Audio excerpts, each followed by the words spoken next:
Rahayu Kang Pro. Rahayu Mas. Perkenalkan, saya Herman dari Karawang, Jawa Barat. Ini saya mau nanya masalah meditasi, Kang. Ya. Jadi saya pernah ikut bermeditasi dengan yang lain, dan ini juga banyak pertanyaan-pertanyaan dari teman-teman. Bagaimana cara meditasi yang sebenarnya biar tidak terbawa ke halusinasi gitu, Kang.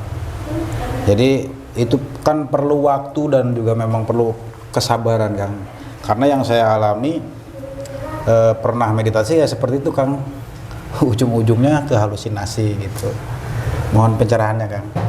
Terima kasih buat Mas Herman yang jauh-jauh dari Jawa Barat untuk ketemu dengan saya.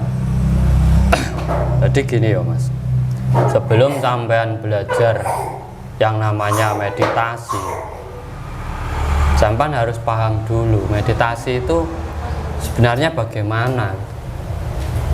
Karena orang yang belum paham terus melaksanakan itu pasti akan kebingungan. Karena dalam meditasi itu banyak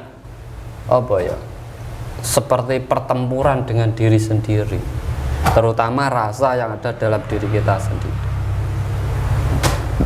Meditasi itu dulu sebenarnya Mas, cara beribadah orang dulu.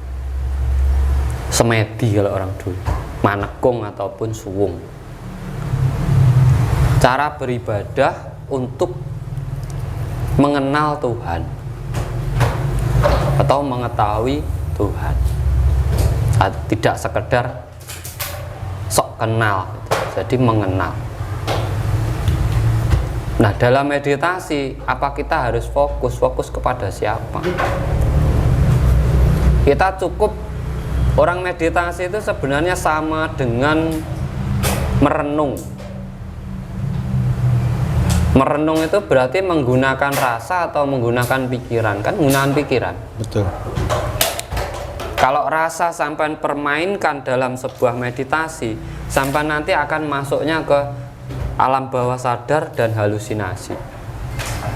Tetapi di saat pikiran sampai mainkan dalam sebuah meditasi, itu nanti sampai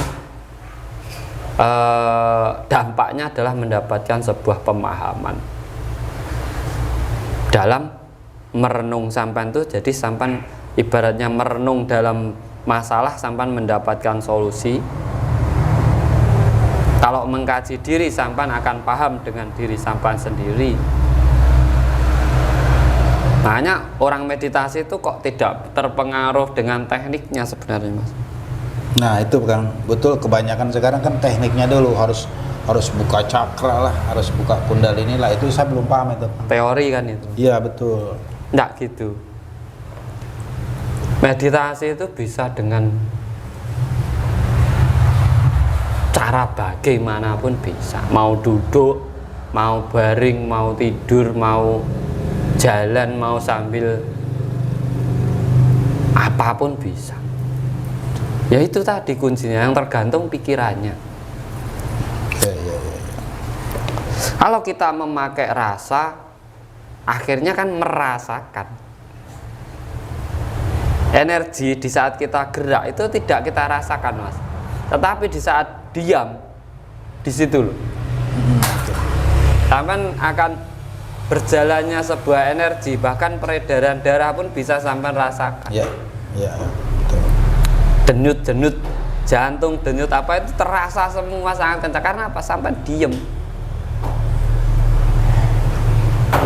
Ada yang katanya meditasi sambil mengucapkan sesuatu kan gitu. Ya. Itu justru tidak akan ketemu. Masalahnya apa? Dia sibuk, masih sibuk. Harus diem. Meditasi itu diam, menggunakan akal pikirannya. Terus meditasi itu harus ada tujuannya, untuk apa? Tidak sekedar diam untuk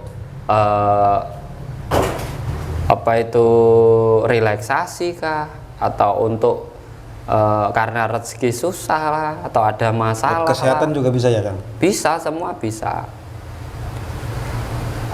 semua bisa. Nah, meditasi juga bisa untuk mensugesti diri kita sendiri, memotivasi diri kita sendiri. Dengan apa? Tujuan apa? Dengan tujuan hidup kita untuk apa? Ya, ya. Nah, orang itu kan cenderung di saat di luar selalu mensugesti orang. Banyak ada orang bermasalah kan memberi nasihat, itu kan mensugesti. Ya, ya. Memberi solusi semua, membantu semua. Dia lupa kadang itu dengan mensugesti dirinya sendiri. Ya. Nuturi uang, lupa nuturi awake dhewe. Nah, meditasi itu adalah salah satu itu tadi. Menasihati diri sendiri, menelaah diri sendiri, mengkaji diri sendiri. Jangan menggunakan rasa, gunakan akal pikiran sampean. Karena itu tadi loh Mas, jimat, alat paling utama dalam hidup kita itu adalah akal pikiran kita, bukan rasa. Kalau rasa itu semua punya, hewan pun punya rasa. Tapi kalau akal pikir, cara berpikir, pola pikir, konsep dalam diri kita itu hanya manusia yang punya. Nah, itu harus kita gunakan dalam meditasi. Benar-benar kita gunakan. Sampai gini loh, meditasi sambil gini, cukup. Saya punya masalah dagang, meditasi lah, kan gitu, biar dagang saya laris kan gitu. Sama cukup diam sambil rokokan gini loh. Kenapa ya dagang saya sepi, kan enak loh. Oh mungkin makanannya kurang enak, oh mungkin promosi saya kurang. Lah ini kan sudah dapat jawabannya sendiri. Kalau kita mau berpikir, kalau merasa nanti hasilnya pasti gini, ini pasti diguna-guna orang. Karena merasa kan. Iya, iya, iya. Tapi kalau berpikir tidak seperti itu. Pasti dia teliti dari makanannya, tempatnya, kurang strategis atau kurang gimana, atau mungkin narasinya, relasi ataupun teman-teman kurang ya toh, promosinya kurang kan gitu. Nah, ini meditasi itu.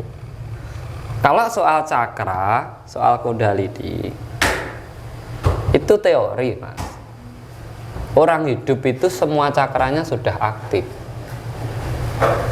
Kundalininya juga aktif. Kalau ndak aktif cakra sama kundalininya, sama ndak bisa ngangkat tangan gini. Jadi sama jadi bangkai. Benar kan? Kan cakra itu pusat energi tuh di seluruh tubuh. Makanya ada 7. Nah, sebenarnya 7 titik ini adalah 7 kelemahan dalam manusia. Soalnya sampean pencet gini, titik cakra itu pasti sakit. Sampai umbun-umbun ini sama, ini lemah masalah. Nah, sampai sini, nah ini agar kita paham bahwa kita itu mempunyai titik lemah dalam tubuh kita. Nah, di saat kita menyadari ini terus, kita akan selalu waspada dan hati-hati. Kalau aktif ndaknya, saya yakin lah orang itu kalau sudah hidup semua aktif. Bahkan kundalini itu adalah penumpang energi, cakra akar yang memberikan energi ke seluruh cakra, membersihkan, menetralkan, mensuplai tenaga. Lah kalau itu ndak aktif kan tangan kita ndak bisa gerak. Berarti kan itu hanya teori. Teori dibikin agar apa? Bisa untuk belajar. Hasil dari belajar yang ngajari dapat kehidupan ataupun dapat kebutuhannya kan gitu. Nah, kita harus hati-hatinya di situ.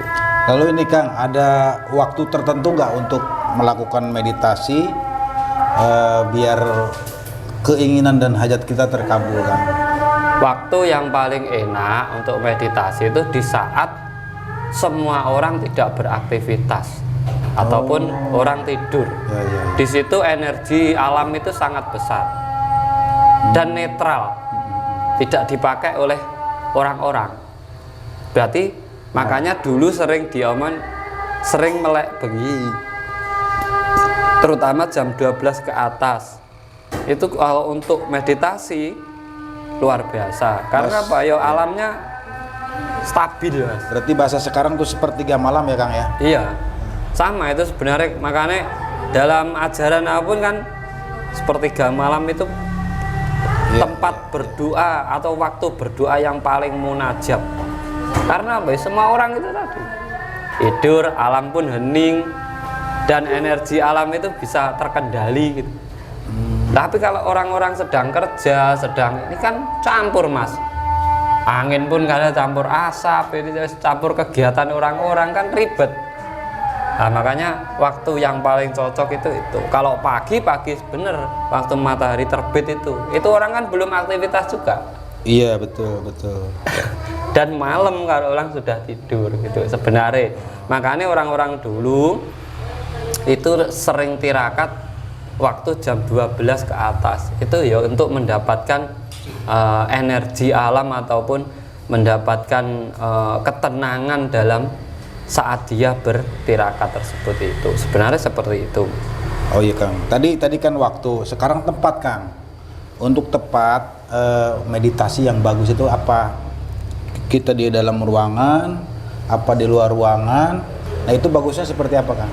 Kalau yang paling bagus itu di luar ruangan, karena kita di situ bisa langsung dengan alam semesta. Oh iya. Ya kan?